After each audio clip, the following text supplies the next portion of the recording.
Hi friends, അപ്പോൾ കഴിഞ്ഞ ആഴ്ച ഹോളി ലാൻഡിലെ കുറേ വിശേഷങ്ങളൊക്കെ ആയിട്ടാണ് ഞാൻ നിങ്ങളുടെ മുമ്പിലെത്തിയത്.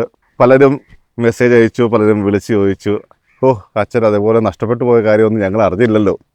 കൂടെയുള്ളവർ അതിൻ്റെ ആ ഭീകരാവസ്ഥ ഗ്രൂപ്പിലുള്ളവർ തന്നെ പറഞ്ഞ് കേട്ടപ്പോഴാണ് ശരിക്കും അവർ കടന്നുപോയ മാനസികാവസ്ഥ എനിക്ക് മനസ്സിലാക്കാൻ സാധിച്ചു. കാരണം അച്ഛാ, അത് ശരിക്കും ഞങ്ങളെല്ലാവരും ഷോക്കായൊരു സമയമായിരുന്നു എന്ന് പറഞ്ഞ് അവരിൽ ചിലർ എന്നോട് അത് പങ്കുവയ്ക്കുമ്പോൾ അവരെല്ലാം മനസ്സിലൂടെ കടന്നുപോയ ആ ഒരു വികാരം എനിക്ക് ഉൾക്കൊള്ളാൻ സാധിച്ചു. തീർച്ചയായും ഇതുപോലെയുള്ള കാര്യങ്ങൾ മറ്റുള്ളവരെയും നഷ്ടപ്പെട്ടു പോകാതിരിക്കാൻ സഹായിക്കുന്ന ഒന്നായി മാറിയിട്ടുണ്ട് എന്നറിഞ്ഞതിൽ ഒത്തിരിയേറെ സന്തോഷം. ഇന്ന് ഞാൻ നിങ്ങളുമായിട്ട് പങ്കുവയ്ക്കാൻ ആഗ്രഹിക്കുന്ന ഹോളി ലാൻഡിൽ ഞാൻ പോയപ്പോൾ എനിക്ക് കിട്ടിയ കുറേയേറെ അനുഗ്രഹങ്ങൾ. സത്യം പറഞ്ഞാൽ ഈശോ നടന്ന വഴികളിലൂടെ നടക്കാൻ സാധിച്ചു.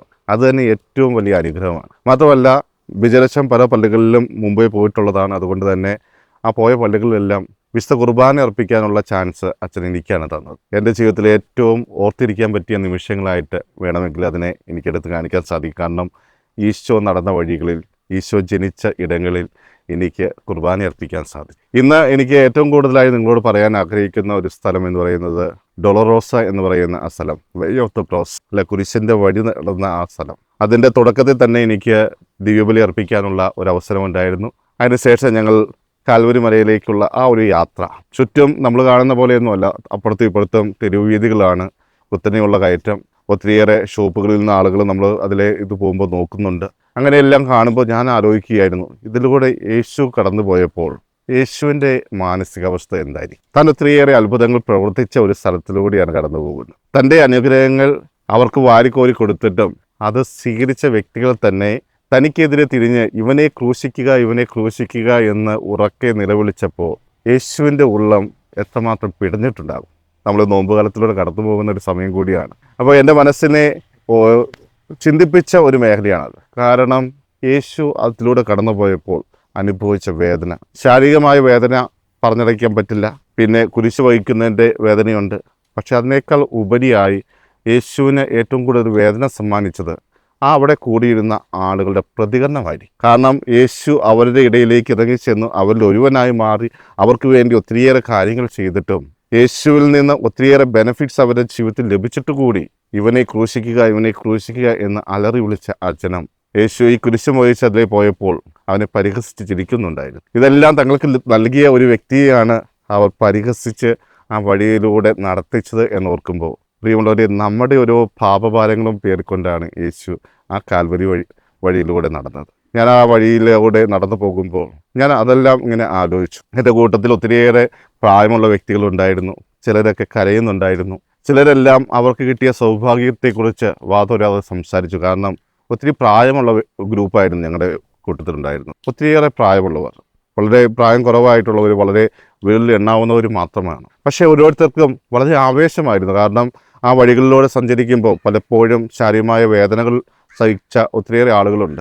ഇത് മുഴുവിപ്പിക്കാൻ പറ്റുമോ എന്ന് സംശയിച്ച ആളുകളുണ്ട്. പക്ഷേ അവർക്കെല്ലാം ആവേശമായിരുന്നു. കാരണം ഇത് ഈശോ സഞ്ചരിച്ച വഴിയാണ്, ഈശോ ജനിച്ച നാടാണ്, ഞങ്ങൾക്ക് അത് അനുഭവിക്കണം. അങ്ങനെ ഞങ്ങൾ പീലാത്തോസിൻ്റെ ആ ഒരു ഭവനത്തിലെത്തുമ്പോൾ ഒരു ദിവസത്തെ വിചാരണയ്ക്ക് ശേഷം ഈശോയെ ഇട്ടു എന്ന് പറയുന്ന ഒരു ജയില് ഞങ്ങളുടെ മുമ്പിൽ കാണിക്കുകയുണ്ടായി. ഒരു പാറയിൽ ഒരു തുരങ്കം പോലെ തുരന്ന് അതിലേക്ക് ഒരു വ്യക്തിയെ ഇറക്കി കിടത്തുമ്പോൾ ഒരു കാരണവശാലും അവന് രക്ഷപ്പെടാൻ സാധിക്കില്ല. മാത്രമല്ല, അങ്ങ് ഉയരത്തിലാണ് അതിൻ്റെ ആ ഒരു ഹോളുള്ളത്.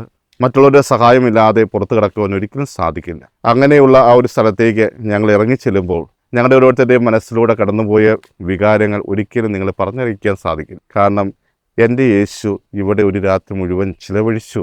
ആ ഒരു ചിന്തയോടുകൂടിയാണ് ഞങ്ങൾ ആ ജയിലിലേക്ക് ഇറങ്ങുന്നത്. അവിടെ ചെല്ലുമ്പോൾ ഞങ്ങളെ കവിഞ്ഞ ഒരു അനുഭൂതി, അത് എങ്ങനെയാണ് വിവരിക്കേണ്ടത്? അനുഭൂതി എന്നാണോ പറയേണ്ടത്, എന്താണെന്ന് എനിക്ക് അറിയില്ല. കാരണം അതുപോലത്തെ ഒരു വികാരമാണ് ആ സമയത്ത് ഞങ്ങൾക്ക് എല്ലാവർക്കും ഉണ്ടായിരുന്നത്. ചില വ്യക്തികൾ മറിഞ്ഞു വീണു, ചിലർക്കത് താങ്ങാൻ സാധിക്കാത്തൊരവസ്ഥ. കാരണം അത് ചിന്തിക്കുമ്പോൾ പലരും പൊട്ടിക്കരയുന്ന രംഗം.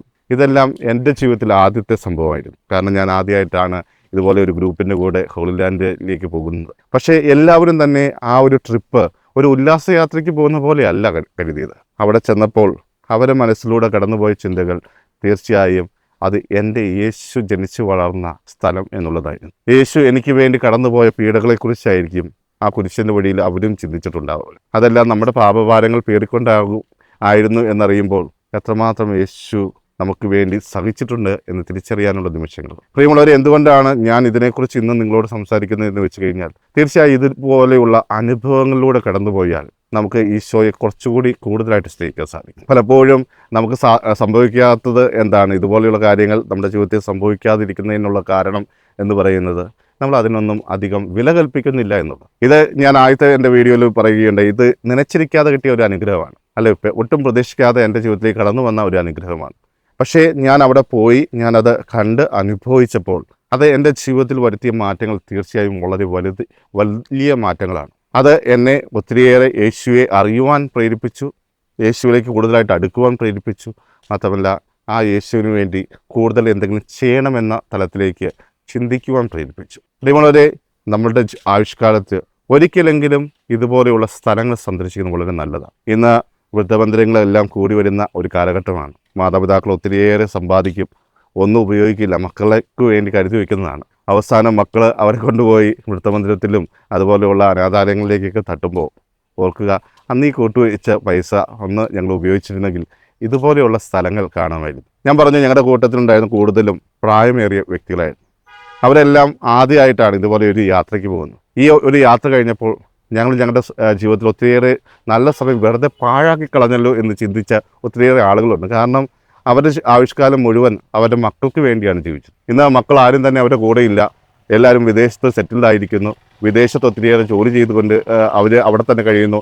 വർഷത്തിലൊരിക്കലോ അല്ലെങ്കിൽ 2 വർഷം കൂടുമ്പോഴോ ഒരു 10 ദിവസം മാതാപിതാക്കളുടെ ഒപ്പം ചിലവഴിക്കുന്നു. ഇതിനു വേണ്ടിയായിരുന്നു ഞങ്ങൾ ഇതുപോലെ സമ്പാദിച്ച് ഞങ്ങളുടെ മക്കൾക്ക് വേണ്ടി കൂട്ടിവെച്ചത് എന്ന് അവർ ചിന്തിക്കുമ്പോൾ അവരെ ഒരിക്കലും കുറ്റം പറയാൻ സാധിക്കില്ല. പക്ഷേ അവരുടെ മനസ്സിൽ ഇപ്പോൾ ഒരു നഷ്ടബോധമാണ്. കാരണം ഇതുപോലെയുള്ള ഒത്തിരിയേറെ അവസരം ഞങ്ങളുടെ മുമ്പിലുണ്ടായിരുന്നു. ആ അവസരങ്ങളെല്ലാം അവർ തട്ടിത്തെറിപ്പിച്ചു. കാരണം പൈസ ചിലവാകുമല്ലോ എന്നാണ് അവർ ചിന്തിച്ചത്. ഇത്രയും പൈസ ഉണ്ടെങ്കിൽ എന്തെല്ലാം കാര്യങ്ങൾ ചെയ്യാം.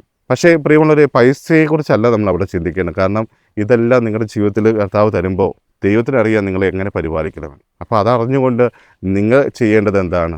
നിങ്ങൾക്ക് ആയുഷ്കാലത്ത് കിട്ടുന്ന സമയം നല്ല രീതിയിൽ ചിലവഴിക്കുക. നിങ്ങൾ ഇഷ്ടപ്പെടുന്ന സ്ഥലങ്ങളൊക്കെ ഒന്ന് പോയി കാണുക. അതൊക്കെ ഒരു അനുഭവമാണ്. എപ്പോഴും ഓർത്ത് വയ്ക്കാൻ, മറ്റുള്ളവർ പങ്കുവയ്ക്കാൻ, എപ്പോഴും നമ്മുടെ ഉള്ളിൻ്റെ ഉള്ളിൽ അത് ചെറിഷ് ചെയ്യാൻ പറ്റിയ അനുഭവങ്ങളാണ്. അതിന് നമുക്ക് മറ്റുള്ളവരെ കൊണ്ട് ഒന്നും ചെയ്യിക്കാൻ സാധിക്കില്ല. നമ്മുടെ മക്കൾക്ക് നമുക്ക് വേണ്ടി ജീവിക്കാൻ സമയം കിട്ടിയെന്ന് വരില്ല. നിങ്ങൾ മക്കൾക്ക് വേണ്ടി കൂട്ടിവെക്കുന്നതൊക്കെ വെറുതെ ആവുന്ന സമയങ്ങളും ഒത്തിരിയേറെ അനുഭവം നിങ്ങളുടെ ജീവിതത്തിലുണ്ടാകും. അതുകൊണ്ട് നിങ്ങൾക്ക് പൈസ ഉള്ള സമയത്ത് നിങ്ങൾ ചെയ്യുക, നിങ്ങളുടെ ഇഷ്ടങ്ങൾ നിങ്ങൾ നിറവേറ്റാൻ ശ്രമിക്കുക. ഈ ഇടയ്ക്ക് ഒരു അച്ഛൻ ഇങ്ങനെ ഈ വീഡിയോയിൽ പറയുന്നത് ഞാൻ കേട്ടു. ആ അച്ഛൻ പറയുന്നത് മാതാപിതാക്കളോടാണ്. കാരണം ഈ വൃത്തബന്ധങ്ങൾക്കൊക്കെ കൂടി വരുന്ന സാഹചര്യത്തിൽ മാതാപിതാക്കളോട് പറയുകയാണ്, നിങ്ങൾ കൂട്ടിവെക്കുന്ന ഓരോ പൈസ അത് നിങ്ങൾക്കുള്ളതാണ്. നിങ്ങൾ അധ്വാനിച്ച് നിങ്ങൾക്ക് വേണ്ടി നേടിയെടുത്തതാണ്. നിങ്ങളുടെ മക്കൾക്ക് അധ്വാനിക്കാനുള്ള ആരോഗ്യം ദൈവം കൊടുത്തിട്ടുണ്ട്. അതിനുള്ള മാർഗ്ഗങ്ങൾ ദൈവം തുറന്നിട്ടിട്ടുണ്ട്. അവരത് കണ്ടെത്തും. അവർ അത് കണ്ടെത്തി അവരുടെ ജീവിതത്തിൽ ഉപയോഗപ്പെടുത്തട്ടെ. നിങ്ങൾക്കുള്ളത് നിങ്ങളുടെ സന്തോഷത്തിന് വേണ്ടി വിനിയോഗിക്കുക. മറ്റുള്ളവർ പേടിച്ച് കഴിയുകയല്ല. നിങ്ങളുടെ ആഗ്രഹങ്ങൾ അത് നിങ്ങളുടേതാണ് എന്ന ബോധ്യത്തിൽ അത് സഫലമാക്കാൻ പരിശ്രമിക്കുക. അങ്ങനെ ചെയ്യുമ്പോൾ തീർച്ചയായും അത് മറ്റുള്ളവർക്ക് പങ്കുവയ്ക്കാൻ നമുക്ക് ഒത്തിരി സന്തോഷം തോന്നും. അത് മറ്റുള്ളവർക്കും പ്രചോദനമായിട്ട് തീരും. ഞാൻ ഈ ഹോളി ലാൻഡിൽ പോയപ്പോൾ എനിക്ക് തോന്നിയത് അതാണ്. കാരണം ഇതുപോലെയുള്ള സ്ഥലങ്ങളിൽ മറ്റുള്ളവർ പോകണം, കാണണം. അങ്ങനെ അവരുടെ ജീവിതത്തിൽ അതൊരു അനുഭവമായിട്ട് മാറുമ്പോൾ അവരുടെ ജീവിതത്തിൽ അത് ഒത്തിരിയേറെ മാറ്റങ്ങൾ കൊണ്ടുവരും. അവർക്ക് ഒത്തിരിയേറെ സന്തോഷിക്കാനുള്ള വകയുണ്ടാകും. മാത്രമല്ല, അവരുടെ ജീവിതത്തിൽ ഞങ്ങൾക്ക് ഈ സ്ഥലം കാണാൻ സാധിച്ചല്ലോ എന്ന സന്തോഷത്തിൽ മരിക്കാനുള്ള ഒരവസരം കൂടി കിട്ടും. നഷ്ടബോധത്തോടെയല്ല, എന്തോ പൂർത്തിയാക്കിയ സന്തോഷത്തോടെ. ഒരു ദൗത്യം എൻ്റെ ജീവിതത്തിൽ നിർവഹിച്ച ആ ഒരു നിർവൃതിയോടെ അവർക്ക് ജീവിതം അവസാനിപ്പിക്കാൻ സാധിക്കും. അതുകൊണ്ട് പ്രിയമുള്ളവരെ, നിങ്ങൾ മറ്റുള്ളവരെക്കുറിച്ച് ഓർക്കേണ്ട. നിങ്ങളുടെ ജീവിതത്തിൽ നിങ്ങളുടെ സന്തോഷത്തിന് വേണ്ടി നിങ്ങൾ പൈസ ചിലവാക്കണം. കൂട്ടിവയ്ക്കുകയല്ല, നിങ്ങൾ ചിലവാക്കുക. അത് എന്തിനു വേണ്ടിയാണ്? നിങ്ങളുടെ സന്തോഷത്തിന് വേണ്ടിയാണ്. അനാവശ്യ കാര്യങ്ങൾക്ക് വേണ്ടിയല്ല നിങ്ങൾ ചിലവാക്കേണ്ടത്. നിങ്ങളുടെ സ്വപ്നങ്ങളെ സഫലമാക്കുവാൻ വേണ്ടി അത് വിനിയോഗിക്കുക. അതിന് ആരുടെ മുമ്പിൽ കണക്ക് പറയേണ്ടതായിട്ട് വരും. കാരണം നിങ്ങൾ അധ്വാനിച്ച പൈസയാണ്, നിങ്ങളുടെ സ്വന്തം അധ്വാനത്തിൽ ലഭിച്ച പൈസയാണ്. അത് നിങ്ങളുടെ സന്തോഷത്തിന് വേണ്ടി വിനിയോഗിക്കുക.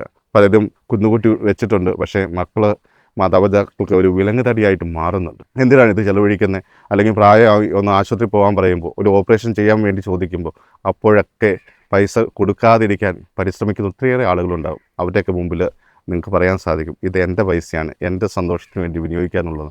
അതുകൊണ്ട് നിങ്ങളും ഇത് നല്ലൊരു പ്രചോദനമായി ഏറ്റെടുത്തുകൊണ്ട് മുന്നോട്ട് പോകാൻ പരിശ്രമിക്കുക. സർവശക്തനായ ദൈവം നിങ്ങളെ ഓരോരുത്തരെ അനുഗ്രഹിക്കട്ടെ. ഇനിയും കൂടുതൽ വിശേഷങ്ങളുമായിട്ട് നമുക്ക് വീണ്ടും കാണാം. അതുവരെ ക്ഷമയോടെ കാത്തിരിക്കും.